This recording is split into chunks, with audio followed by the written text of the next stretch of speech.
Well, congratulations to South Africa. It's raining in Paris, but that's not going to bother them one bit. They have just won the World Cup for a fourth time. And towards the last 20 minutes of that game, I was a neutral. I didn't have a horse in that race, but my heart was racing. So I've got no idea, or I can only imagine what it would have been like for All Blacks fans and for Springbok fans. I've just seen them lift the trophy. You'll be able to see that the celebrations are still going on in there.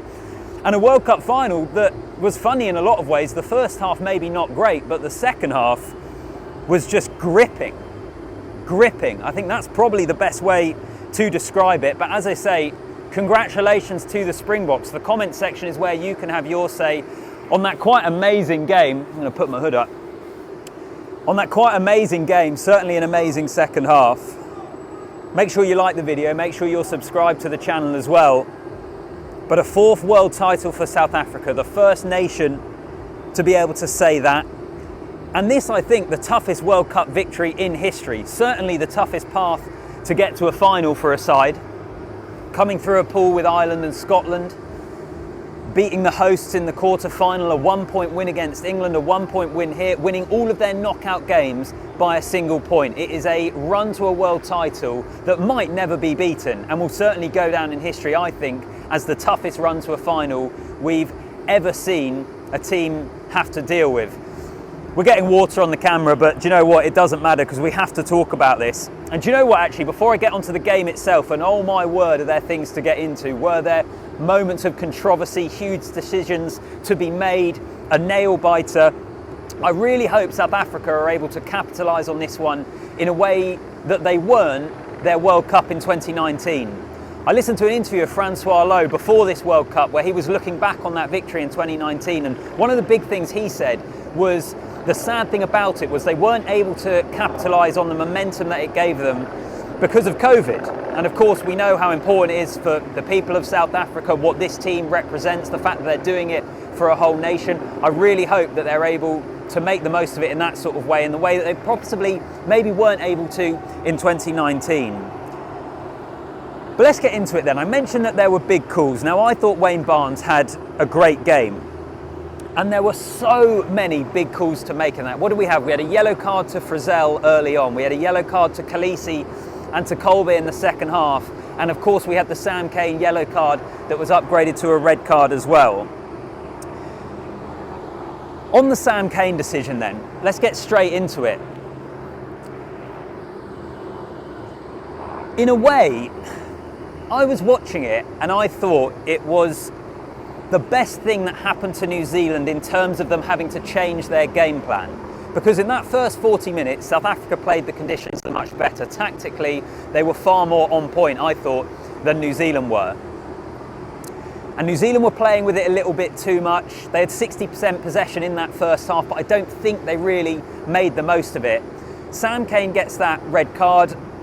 Interestingly, I thought it was probably the correct decision. I went into the media room at half-time and just eavesdropping on other people's conversations. There were a lot of people saying, oh, I didn't think it was a red card. And maybe that is quite a good indication of where the game of rugby is at the moment. The way the laws are, we often don't know. And we often won't agree. But as I say, I thought it was probably a correct decision from Wayne Barnes. But I think for New Zealand, it forced them to change their game plan. That's kind of what I'm getting at here. Yes, it was a big moment. Yes, it was a big call. New Zealand actually played better after that point because they had to adapt, because they had to make their game plan better. South Africa didn't score a point in the second half. They didn't score a single point in the second half. New Zealand scored a try, the first time South Africa have ever conceded a try in a World Cup final, with Beauden Barrett going over after Aaron Smith had one disallowed shortly before that. And I guess what you would say with the Sam Kane yellow, the Frizzell yellow, Kane's upgraded to red, is throughout the knockout stages of this World Cup, discipline has kept coming back for the All Blacks, and they rode it brilliantly in the quarter-final. Let me just wipe that, it's getting more and more wet here.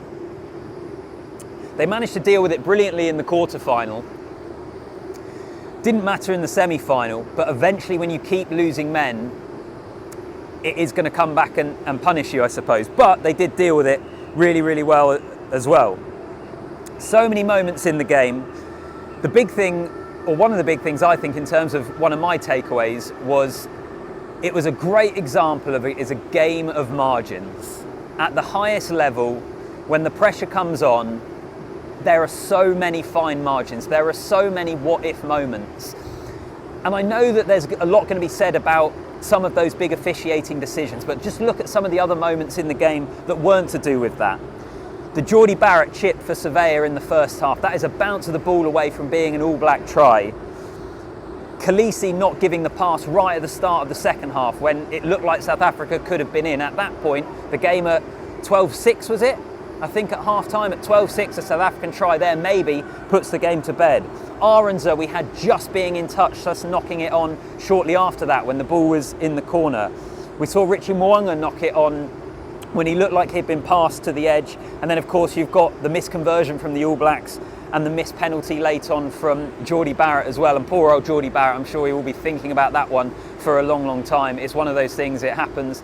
It was a long way out, but it is a game of margins. It is enthralling. It's a one-point game, and there are so many moments that you can look back on in that match and think, imagine if that was different. Imagine if that pass had gone to hand. And that was kind of the feel throughout the game. Even thinking about it now, I feel like there's so many moments in that second 40 minutes which were huge, pivotal, but they all happened.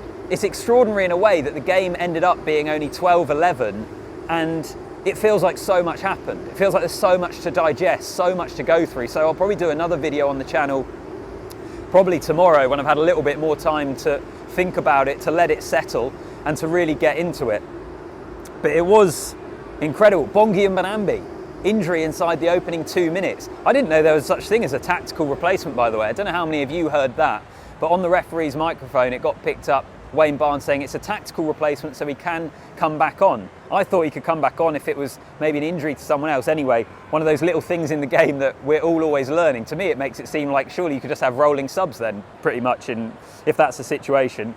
But anyway, a discussion maybe for another day. Let me know what you made of it. As I say, for South Africa, the hardest run to a World Cup victory I think we have ever seen. A team that have gone back-to-back. Jacques Nienaber and Rassie Erasmus, perhaps the best coaching duo we've ever seen. Siya Kolisi, is he the greatest Springbok captain that there has ever been? I think we would probably have been having those discussions before this game anyway, but certainly after it. He has lifted the William Webb Ellis Trophy on 2 occasions. Inspirational captain, a leader, a figurehead of that team that means so much to that country. So I suppose overall my takeaway from this World Cup is a big congratulations to South Africa. They had a game plan that they expanded and made themselves more threatening, and we saw that at moments in this tournament, in particular that first half against France. And they also have that good old traditional game plan that when it comes to knockout rugby, it is a style of rugby that can get the job done, and they do it probably as well as anyone else. I do wonder whether the All Blacks will look back on their approach in the first 40 and maybe have a few regrets. I thought they got a few things wrong tactically. I know you can always say that in hindsight, but just watching the game, having so much possession, as I say, 60%, and not really going anywhere. But the red card changed it, and actually the way in which New Zealand dealt with that red card is brilliant. I've kind of touched upon it already in that they played better. They had a better tactical approach after they went down to 14 men.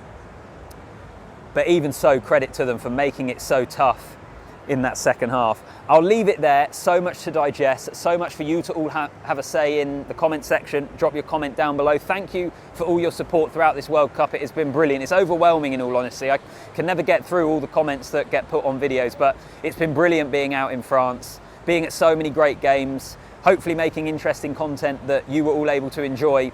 So if you can like the video and drop a comment one more time for this World Cup, then for me that's an added bonus. And of course, subscribe to the channel. There will be more World Cup reaction, looking back content to come. But my final report from the final game, the rain falling here in Paris, where it was about 35 degrees on the opening Friday night. It's a long old World Cup.